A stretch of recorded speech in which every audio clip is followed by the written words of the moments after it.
Hey, South Baltimore, what is up? Nate Carper here, and welcome back to your favorite local podcast, South Baltimore Now. It's another beautiful summer day out there, and it's hot, but just glad summer is here. Kevin and I are actually today, we are hanging out at the Federal Hill Main Street office here on Cross Street, here in the heart of Federal Hill, right by the Cross Street Market. And we are talking to Taylor Schwartz, who is the director of Federal Hill Main Street, and she's going to be joining us to talk about some super cool stuff that she's got going on here with Federal Hill Main Street. And if you're not familiar, let me break it down for you. They are the folks who hook up our local businesses with all the love that they need, throwing awesome events and making sure our neighborhood looks top notch. They're all about keeping Federal Hill buzzing and charming as ever for all of us residents and visitors alike. So before we meet Taylor, I'm going to turn it over to Kevin. How you doing, man? I'm doing great. We are right in the middle of the action here, so it's an exciting place to be. Yeah, it's fun to do this, right? Every now and again, we use the Nomano here to do some in-person interviews on the spot, which is really nice. And Taylor was gracious enough to allow us to come down here to the offices. Taylor, how you doing today?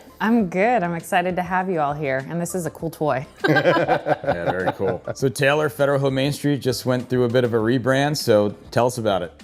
Yeah, Federal Hill Main Street just went through a massive rebrand. It was part of a large conversation that our organization was having about how we face forward with our organization. We acknowledge that this community has gone through a massive transformation. We've got more than 240 successful businesses who are in this footprint in our 16-block radius. We are a particularly large Main Street area, and we know how hard COVID hit all of our businesses. Our businesses had to shift, they had to pivot, they had to face standing up to large companies like Amazon and Walmart who weathered that storm quite well. And as we are looking at the new digital age and how our small brick and mortar businesses, our local businesses, continue to remain an integral part of our community, we really needed to figure out what that meant to us and how we reframed that, refreshed that look, and rejuvenated that foot forward for the community. And we felt like a new look best demonstrated that.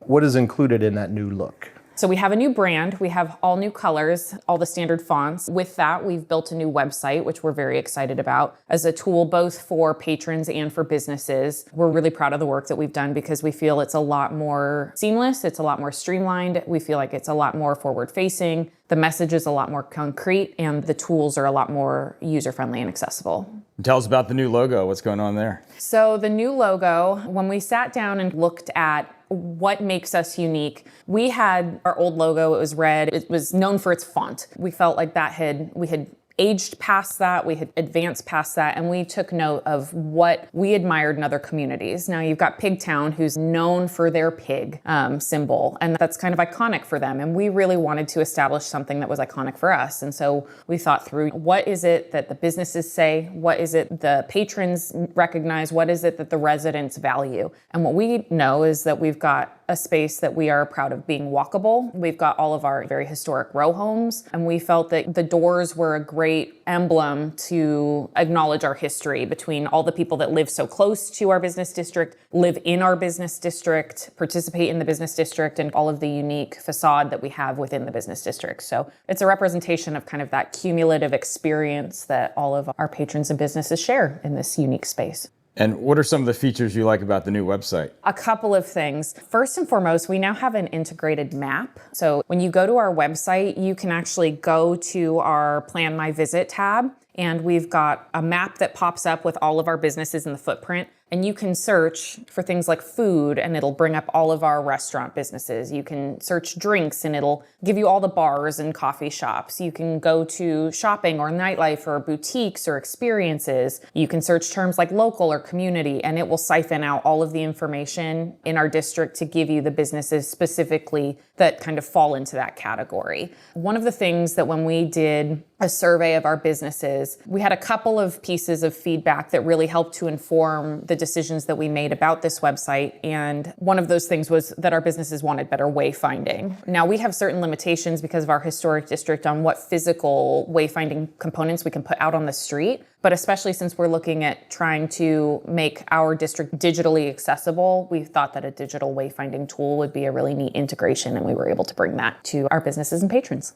So to those that aren't completely familiar, which is probably most of our audience, I know Federal Hill can be a loaded term where it's a lot of different community associations that kind of come together and meet near Cross Street. And obviously you have a business association and you have a business district and you have neighborhood here they called the South Baltimore, and then right over here they call themselves Federal Hill South, and Otterbein and Sharp Leadenhall close by, and then there's certainly business-run organizations. Tell everybody, what is Federal Hill Main Street, and what is your role in the community? And it's not Locust Point, right? Not Locust Point. So Federal Hill Main Street is the 501c3 that represents the businesses in Federal Hill Main Street. We work with the 240 plus businesses in our district. We also work with the neighborhood associations because we recognize that in this urban setting, we've got our business district and all of the people that live here. And so we work with all of the neighborhood association presidents. We work with businesses on our board, and then we have volunteers who help to advocate for the success in the business district. Now to us, that means economic vitality, design, promotions and events, clean, green, and safe. So some of the projects that we've taken on include things like making sure that all of our tree pits are filled with trees. It means we put out the holiday gift guide last year. We put on Federal Hill Frosty Fest. We help with things like advertising our businesses and sharing their promotions to the larger community. We maintain relationships with places like Visit Baltimore on behalf of this whole business district. We put on various events that market the businesses to the people that live here locally, but we also work to make sure that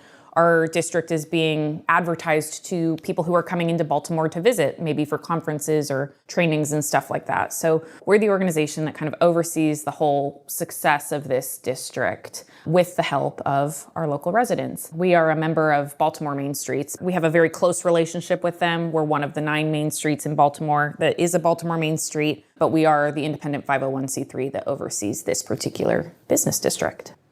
And a few months back, Nate, I, and yourself got a chance to just spend a day in Federal Hill and see a lot of the different businesses. And as two guys who have lived in the neighborhood for a long time, sometimes you take for granted or forget how much cool and unique stuff that is, whether you want to see a show or get a new pair of sneakers or have a really good meal. So if you could make the pitch to our audience, why is Federal Hill where you need to hang out?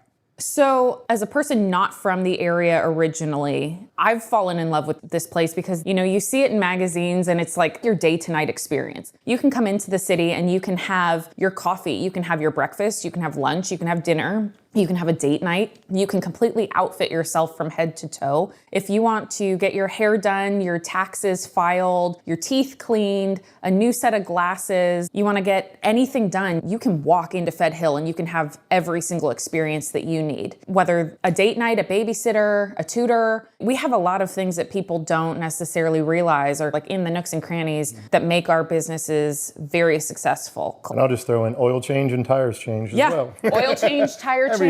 Yeah.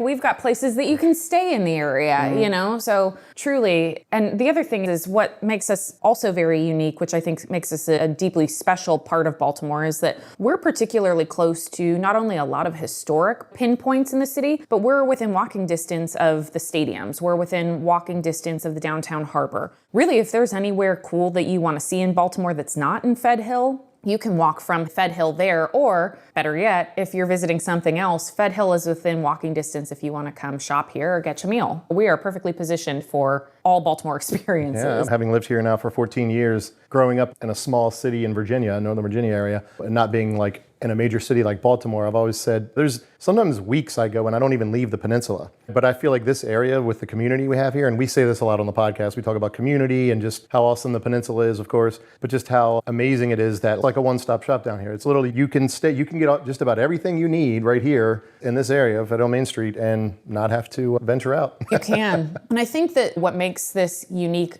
in addition to the fact that you can have anything you need from the moment you wake up till the moment you go to bed, is that our business owners are dedicated to Fed Hill. We have business owners who have gone through several iterations of what this community have looked like. They've gone through their own business sort of traumas as the economy has shifted or as their business has faced different types of troubles with things like crime or vandalism. And they have really put their roots down here and decided that Fed Hill is their business home. And I think that sort of dedication and discipline is truly quite unique to Fed Hill because our business owners, even if they don't live in the neighborhood, They want to be here. They have put in roots here, and they are equally as dedicated to this area as all of the residents who have put down roots here are. And I will say too, Federal Hill does a really nice job bringing all the different demographics down here together in many ways. Where you have the many young families, you have all the teenagers going to high school. A couple blocks away, you have the kind of post-college crowd that likes to socialize and do social things and probably spend more time in the bars. Then we have a lot of empty nesters in this area and kind of different faces where it's cool where you have this district that kind of brings a lot of those different worlds together, where some places maybe cater more to certain demographics than others. And then also too, as somebody who's been here a long time, I always say I try to leave the peninsula as little as possible. And with each year, there's less reasons I have to leave the peninsula, because we keep gaining some of those things people need to have everything they need in life. So every year it seems like there's less need to leave the peninsula, and that's always a really good thing. Yeah, it's a really cool area. It truly, as a person who has lived all over the place, one of the things that as an outsider looking in, as a person who now works here and is rooted here, it's not common to be able to see an area that not only provides you the experience of day to night, giving you everything you need, but has a very integrated full life cycle that can be supported here. There's a lot of places in the country that just can't boast their ability to not only care for their young, to provide an economic framework for success for the residents during their working years, and then also give them a peace of mind when they retire here. That's just not very common. And so I think that also is a very unique set of things that Federal Hill has to offer. Now that you have this great new website and obviously a lot of great businesses to talk about, what type of marketing do you guys plan on doing to really put the word out about Federal Hill? We first and foremost plan to leverage our partnerships. We have a great partnership with you. We have a couple of partnerships open through South Baltimore Gateway Partnership, through Downtown Baltimore, through Visit Baltimore, all of which we intend to leverage. We haven't historically been super active on social media, as we have been in the background developing the platform. We've wanted to have something very solid to be able to present to people, and we just didn't feel like having super active social media when we didn't have our feet underneath us with a solid website was great, but we have full intentions of having a very active site there. And then we're going to continue to have different community events that kind of invite people to not only see what we're doing, but to participate in the work.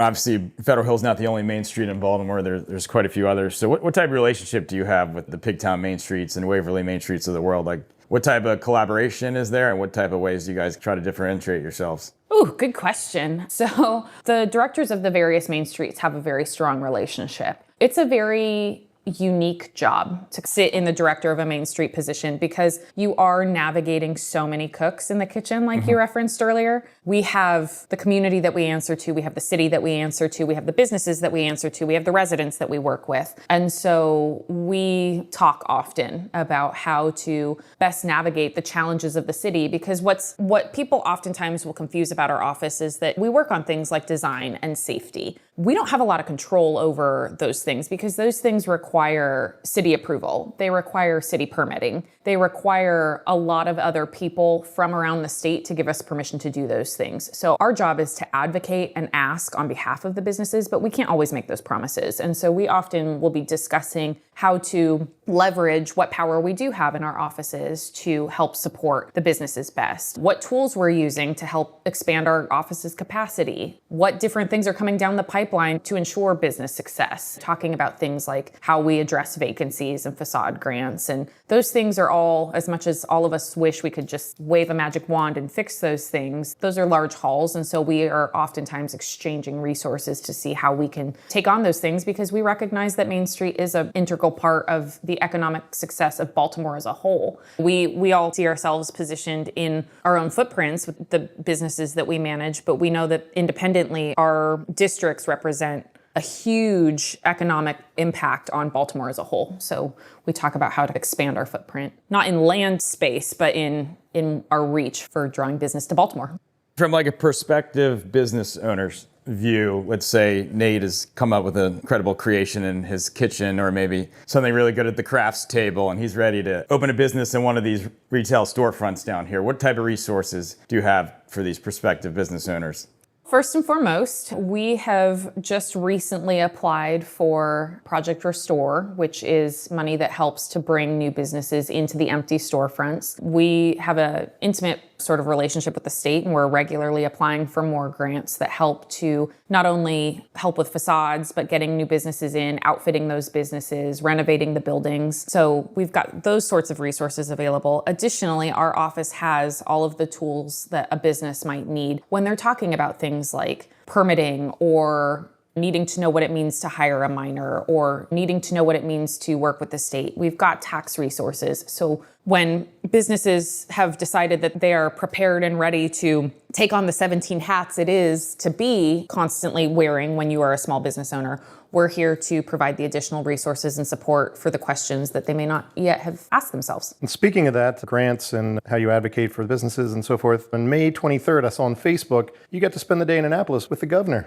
How'd that go? What was that about? Oh yeah, that was cool. Our organization did a survey a little over a year ago, and the number one thing that is regularly discussed not only showed up on the survey, but I think that the number one fire that our office, alongside many other offices in the area, are combating is crime and safety. So we have had to look at a dynamic way to address that concern here in Federal Hill. With the help of many residents in the neighborhood association presidents, partners like South Baltimore Gateway Partnership, Delegate Clippinger's office, Senator Ferguson, there were a number of conversations that took place over the span of many months about how to increase safety. One of the things that Federal Hill has that is unique to us, and I believe Fells Point, is that we have a particularly high concentration of liquor licenses in our footprint, which presents its own safety challenges. Many of the discussions were focused on how do we continue to remain a prominent entertainment district? How do we continue to support the businesses in their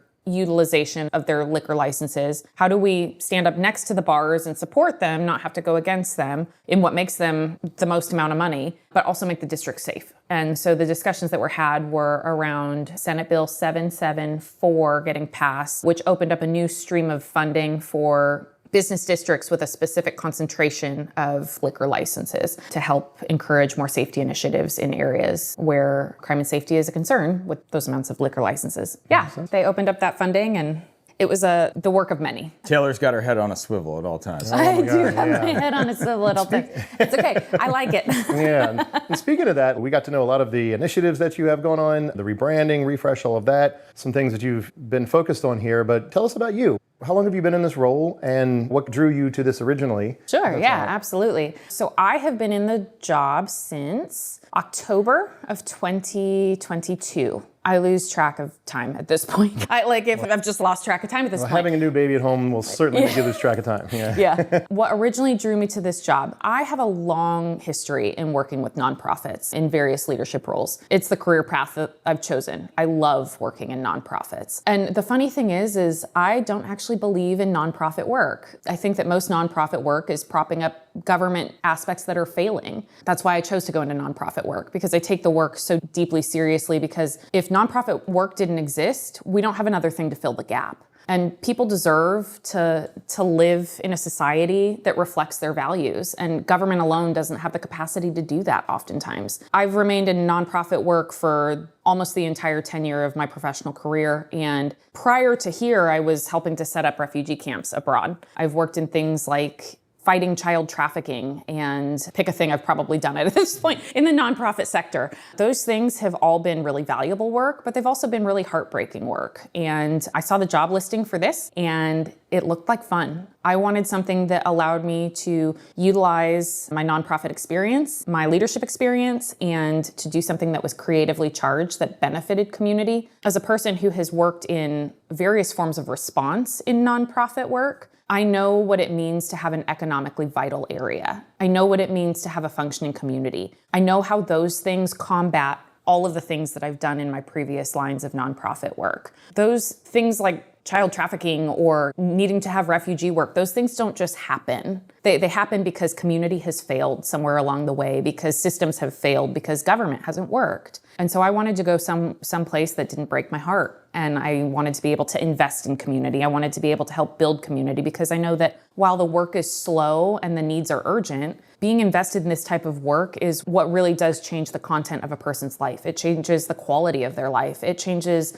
how they see themselves in society. It has the power to affect how important people believe they are when there are people that are investing in the system in which they live. And so that work is urgent, but it's slow moving, but it's optimistic, it's hopeful. And so because of that, I saw the listing for the job and I was like, that looks fun. So I came here. Well, we're glad to have you for sure. So the Orioles are having another great season, and if you look at the attendance numbers, attendance is up big time than it was in recent years, probably 5,000 to 8,000 more people in South Baltimore every night. Did the Orioles have a home game? Has the business district seen an impact of all these extra Orioles fans in the area? Yes, as has our parking. Yeah, I mean, given that we are so close to the Orioles stadium, our businesses are, they're thrilled. Because when the Orioles do well, so do our bars, so do our businesses. It brings foot traffic into the area, not only for drinking and dining and those sorts of experiences, but it brings all of those people walking past our boutiques, Hidden Gems or like Pandora's Box or Brightside or Venus Fine Linens. It gives those businesses exposure. When the Orioles do well, we've got happy campers and they all congregate here on our sidewalks, in our roads, and they block our parking. And we love it. Yes, it's certainly a great time to be a Baltimore sports fan. And I not only love the teams, but I love the economic impact they can have as well when they're doing well. Absolutely. And shocking that Kevin found a way to fit in an Orioles question. Given the hat you're wearing, no, true enthusiast. My head around the corner, I can see the stadiums. I think there's always events going on that it's like that is the thing that whether the businesses block the road for an event or just the bodies out the door do. There's always fun to be had here for that. Thank you so much, Taylor. Really appreciate you sitting down with us, inviting us to the wonderful offices here and to our community out there, to our listeners. Just want to thank you all very much. Anything else you'd like to add? Or come down and visit one of our 240 businesses. That's right. But thank you for tuning in. Make sure you like, subscribe, tell your friends, tell your neighbors. Bye.